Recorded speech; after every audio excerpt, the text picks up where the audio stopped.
Classes में। अपने बारे में बताइए। मैं यतिन गुप्ता रायसी नगर का रहने वाला हूँ, डिस्ट्रिक्ट श्री गंगानगर। और मैंने अपनी स्टडी जो है कंपटीशन एग्जाम्स की ढींगरा क्लासेस से स्टार्ट की थी और आज यहीं से सक्सेसफुल होकर वापस अपने मुकाम पर पहुँच रहा हूँ। यतिन, मैं जानना चाहूँगी कि जैसे करियर बनाने के लिए और भी बहुत सारे फील्ड हैं, लेकिन आपने पर्टिकुलर स्टेनोग्राफी को ही क्यों चूज किया?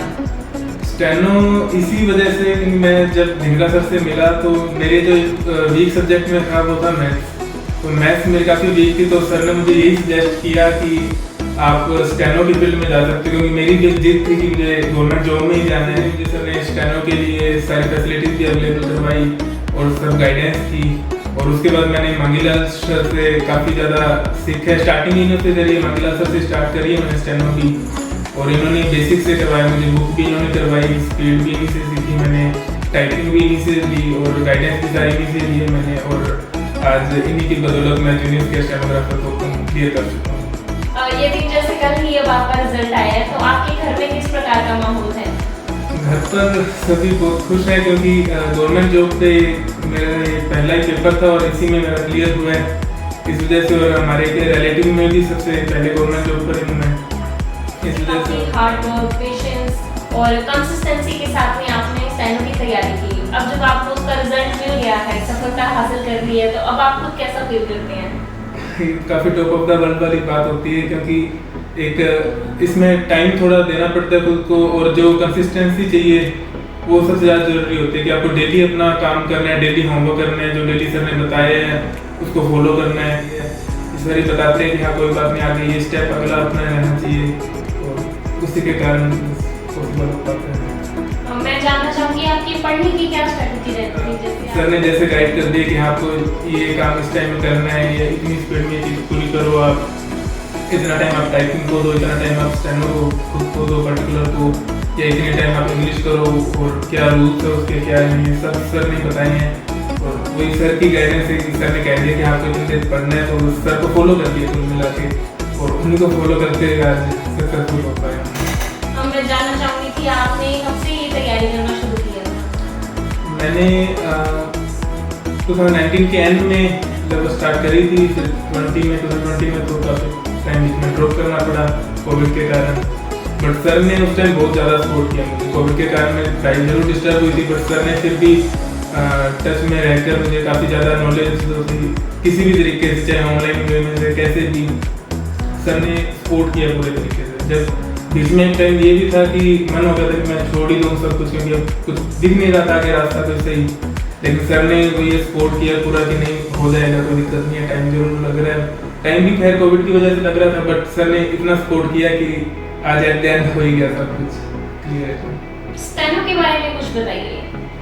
स्टेनो में जैसे कई टाइप के होते हैं, हिंदी स्टेनो, इंग्लिश स्टेनो। तो मेरा जो फील्ड था इंग्लिश स्टेनो का ही था।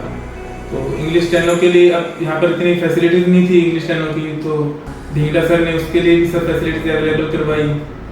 फिर मांगीलाल सर ने जो इंग्लिश स्टेनो के लिए, क्योंकि यहाँ पर के बिल्कुल नया टाइप की चीज़ थी, यहाँ पर किसी को इतना नहीं था, मेरे पेरेंट्स को इतनी नहीं नॉलेज थी इसकी, तो उन्होंने भी सपोर्ट किया कि कोई बात नहीं, जैसा सर कह रहे हैं उसको फॉलो करो आप। और इंग्लिश स्टेनो में पहले एक बुक थी जो सर ने कंप्लीट करवाई मुझे, विद इन 2-3 मंथ्स में कंप्लीट करवा दी सर ने बुक भी। उसके बाद जो स्पीड का काम रहता है वो सारा सर ने डिक्टेशंस प्रोवाइड करवाई। कहीं से भी सर को अगर लीगल मैटर चाहिए, लीगल मैटर प्रोवाइड करवाया हमें, जनरल मैटर प्रोवाइड करवाया, फिर पार्लियामेंट्री डिबेट्स थी वो सब प्रोवाइड करवाई, और उसी के थ्रू हमें प्रिपरेशन की। ये भी मैं आपसे जानना चाहूँगी कि स्टेनो को चूज करने के पीछे आपका क्या रीजन था? इसमें आगे और क्या करियर अपॉर्चुनिटीज हैं? इसमें काफ़ी वाइड स्केल करियर अपॉर्चुनिटीज रहती है। जैसे इसमें अपने वेरियस डिपार्टमेंट्स आ जाते हैं, एसएससी के जितने भी डिपार्टमेंट्स हैं सभी में स्टेनोग्राफर की नीड रहती है। इसके अलावा कोई यूनिवर्सिटीज़ है या फिर कोई जो मैंने जिस फील्ड को सिलेक्ट किया, जैसे कोर्ट हो गया, district court, high court, supreme court, इनमें भी डिफरेंट टाइप की वैकेंसीज रहती है, जैसे junior stenographer, senior scale stenographer, judgement reader, writer etcetera. इसके अलावा जो मेरी जो ड्रीम जॉब है वो है पार्लियामेंट की, पार्लियामेंट में रिपोर्टर की, जिसके अंदर एक स्टेनोग्राफर रिक्वायरमेंट रहती है, और वही मेरी ड्रीम जॉब है, और उसी के पर्पज से मैंने इसको देखते हुए स्टार्ट किया। आपकी सफलता में ढींगरा क्लासेस का क्या योगदान रहा? देखिए कंप्लीट ही था, तो इसमें नहीं तो कह नहीं सकते कि कुछ पार्ट था ये सब था, क्योंकि सर ने तो जीरो से लेकर सर ने जो आज जो जॉब लगी है वहाँ तक भी सर ने कंप्लीट साथ दी है, कंप्लीट गाइडेंस भी मैंने सर से ली है, शेड्यूल भी मेरे लिए सारी सर का जो था उसी को फॉलो किया है मैंने। इतने टाइम पढ़ना है यहाँ पर ही, मैंने लाइब्रेरी में भी यहीं रहा, मैं सुबह आता था, उसके बाद बस बीच में खाना खाने के और वापस शाम तक यहीं पर ही होता था मैं तो ऑलमोस्ट। और जैसे सर ने कहा है तो उसी तरीके से फॉलो करता रहा, सर ने सब फैसिलिटीज प्रोवाइड करवा दी यहाँ पर सब कुछ, तो मेरे लिए तो कंप्लीट ही क्रेडिट सर को ही है इसका।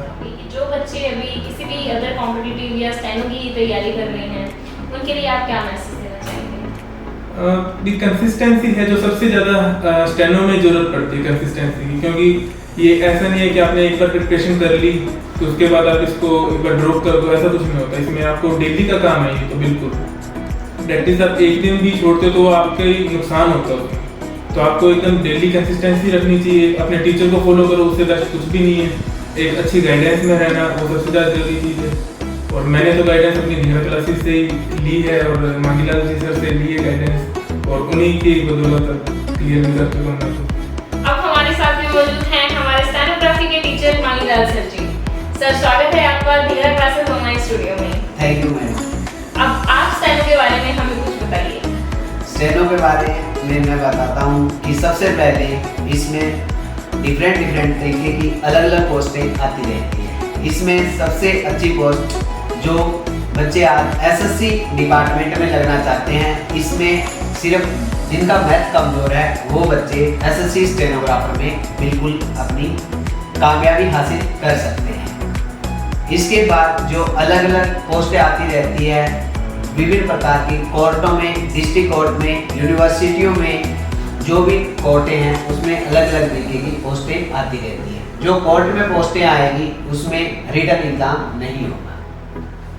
सर आज के समय में स्टेनोग्राफी में करियर का क्या स्कोप है? स्टेनोग्राफर में करियर का बहुत अच्छा स्कोप है, जिसमें जो बच्चे 100% देता है तो अपने stenographer, stenotypist, junior senior scale stenographer, SSS और रिपोर्टर तक की पोस्टों पर वो पहुंचता है। जी मैडम, मैं आपको बताना चाहता हूँ कि सबसे पहले स्टेनो में एसएससी डिपार्टमेंट में बढ़िया पोस्ट आती है, जिसमें एसएससी इनकम टैक्स डिपार्टमेंट आती रहती है।